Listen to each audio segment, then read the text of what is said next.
In the last lecture, we were studying about process scheduling, and today we will continue this topic.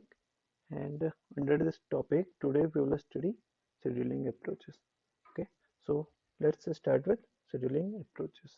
The two CPU scheduling approaches are non-preemptive and preemptive scheduling, by which a process acquire or hold the CPU. Okay, तो non primitive में क्या होता है कि suppose किसी एक process ने CPU hold किया हुआ है, ठीक है, उसका एग्जीक्यूशन चल रहा है प्रोसेसर में या सीपीयू में, तो वो जब तक वॉलेंटरली सीपीयू को नहीं छोड़ेगी तब तक कोई दूसरी प्रोसेस सीपीयू को होल्ड नहीं कर सकती। ठीक है, एक बार स्टेट ट्रांजेक्शन डायग्राम से हम इसे समझते हैं कि नॉन प्रिमिटिव शेड्यूलिंग अप्रोच क्या होती है।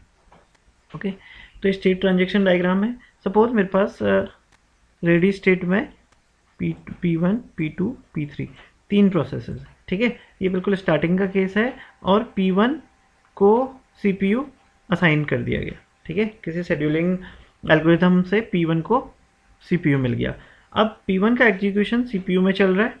ठीक है, तो बाकी P2 और P3 वेट करेंगे रेडी स्टेट में जब तक P1 अपना एग्जीक्यूशन ख़त्म नहीं कर लेता। ठीक है, या वो वेट करने के लिए नहीं चले जाता आयु की या किसी दूसरे इवेंट की। ठीक है, वॉलंटरी वो जब ये काम करेगा तब उसी केस में P2 या P3 को CPU असाइन होगा, अदरवाइज नहीं होगा। ठीक है, तो P2 और P3 क्या कर रही है, कॉपरेट कर रही हैं। ठीक है, P1 के साथ कि P1 अपना एग्जीक्यूशन पूरा कर ले, तभी हम क्या करेंगे, CPU में जाएंगे। तो इस अप्रोच को या इस स्कीम को हम कॉपरेटिव स्कीम भी बोलते हैं। ठीक है, नॉन प्रिमिटिव वाली को। नेक्स्ट केस है प्रिमिटिव शेड्यूलिंग। ठीक है, इसका ठीक रिवर्स। इसमें सपोज P1, P2, P3 फिर से वही सिनेरियो लेते हैं। तीन प्रोसेस हैं सपोज मेरे पास सिस्टम में, और P1 अभी करंट रनिंग प्रोसेस है। ठीक है, CPU में एग्जीक्यूशन चल रहा है इसका। तो अगर P1 से छीन के अभी P1 का एग्जीक्यूशन चल रहा था, इन बिटवीन P2 ने क्या किया, P1 से प्रिम्प्ट कर लिया किसे, CPU को। तो इस टाइप की जो स्कीम होगी उसको बोलते हैं प्रिमिटिव शेड्यूलिंग। ठीक है, तो अब यहाँ पे हमारे पास चार अलग अलग सर्कमटेंसेस गिवन है।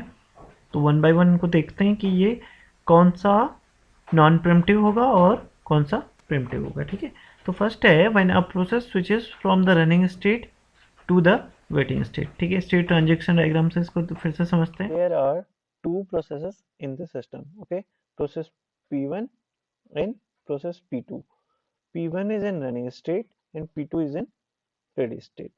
तो P1 को अपना एग्जीक्यूशन पूरा करने के लिए सपोज आयु के लिए एक रिक्वेस्ट करनी थी, या उसे किसी अपनी चाइल्ड प्रोसेस के टर्मिनेट होने का वेट करना था, तो उसे सीपीयू को रिलीज करना पड़ेगा और कहाँ आना पड़ेगा, वेटिंग स्टेट में। तो इस केस में वो सीपीयू को वॉलेंटरली रिलीज कर रही है, तो ये कैसा केस हो गया, नॉन प्रिमिटिव स्कीम का। ठीक है, पहला केस। दूसरा case, when a process terminates, तो प्रोसेस टर्मिनेट कब होती है, जब उसका एग्जीक्यूशन पूरा हो जाता है। तो इस केस में भी वो वॉलेंटली सीपीयू को रिलीज कर रही है, तो ये केस भी नॉन प्रिमिटिव स्कीम का हो गया। थर्ड केस है when a process switches from the waiting state to the ready state. ठीक है, एक एग्जांपल से समझते हैं। सपोज P1 को 10 यूनिट टाइम चाहिए अपना पूरा एग्जीक्यूशन कंप्लीट करने के लिए, और P2 को 12 यूनिट टाइम चाहिए पूरा एग्जीक्यूशन कंप्लीट करने के लिए। अब यहाँ पे कोई एक कंडीशन है कि एक प्रोसेस केवल 2 यूनिट टाइम ही स्पेंड कर सकती है सीपीयू में। ठीक है, तो सपोज P1 ने अपना एग्जीक्यूशन स्टार्ट किया, तो ये केवल कितना एग्जीक्यूट हो पाएगा, केवल 2 यूनिट टाइम तक। ठीक है, उसके बाद इससे प्रिम्प्ट कर लेंगे सीपीयू को, और सीपीयू को P2 होल्ड कर लेगा 2 यूनिट टाइम के लिए।